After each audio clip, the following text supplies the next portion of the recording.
Assalamualaikum warahmatullahi wabarakatuh. Di sini saya akan menjelaskan materi saya yang berjudul Sejarah Berdirinya Mahkamah Syariah. Mahkamah Syariah adalah lembaga peradilan syariat Islam di Aceh sebagai pengembangan dari peradilan agama yang diresmikan pada tanggal 4 Maret 2003 bertepatan dengan tanggal 1 Muharram 1424 Hijriah oleh Ketua Mahkamah Agung Bagir Manandengan dihadiri Menteri Dalam Negeri Subarno. B. Landasan yuridis Mahkamah Syariah. Kekuasaan dan kewenangan pengadilan agama sesuai dengan Pasal 49 Ayat 1 Undang-Undang Nomor 7 Tahun 1989 adalah memeriksa, memutus, dan menyelesaikan perkara-perkara di tingkat pertama antara orang-orang yang beragama Islam di bidang perkawinan, pewarisan, wasiat, dan hibah yang dilakukan berdasarkan hukum Islam, wakaf, dan sedekah. B. Bidang perkawinan sebagaimana yang dimaksud dalam poin 1 di atas adalah kekuasaan dan kewenangan menyangkut hal-hal yang diatur dalam atau didasarkan kepada undang-undang.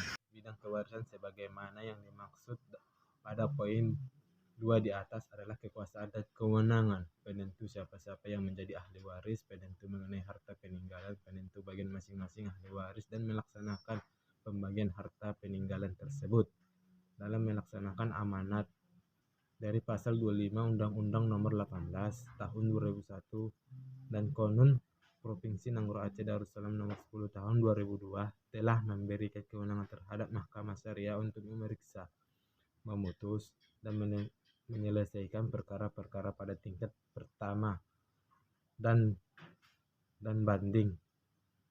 Yang pertama, luas saksiyah, muamalah, dan jinayah. Struktur kelembagaan Mahkamah Syariah. Mahkamah Syariah Aceh merupakan lingkungan peradilan agama di bawah Mahkamah Agung Republik Indonesia sebagai pelaksana kekuasaan kehakiman yang merdeka untuk menyelenggarakan peradilan agama, penegakan hukum dan keadilan. Mahkamah Syariah Aceh sebagai kawal depan Mahkamah Agung bertugas dan berwenang menerima, memeriksa, memutus, dan menyelesaikan perkara yang masuk di tingkat banding, juga berupaya melakukan pembinaan, pengawasan terhadap jalannya Mahkamah Syariah tingkat pertama. Kewenangan dan kompetensi Mahkamah Syariah.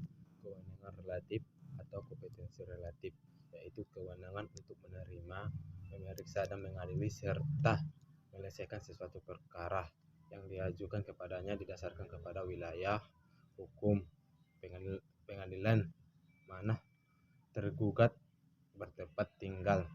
Kewenangan relatif ini mengatur pembagian kekuasaan pengadilan yang sama, misalnya antara pengadilan agama. 2. Kewenangan mutlak. Kewenangan mutlak atau kompetensi absolut adalah wewenang badan peradilan dalam memeriksa jenis perkara tertentu yang mutlak tidak dapat diperiksa oleh badan peradilan lain.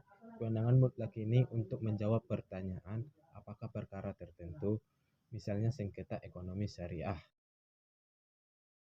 Assalamualaikum warahmatullahi wabarakatuh. Di sini saya akan melanjutkan materi saya, pengertian peradilan dan pengadilan.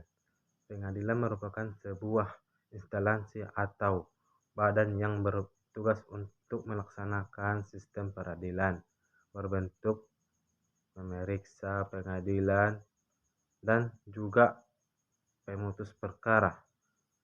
Tujuan yaitu adalah untuk menyelesaikan perkara, perselisihan, serta mencari keadilan dalam perkara sipil, administrasi, membunuh, dan juga kriminal.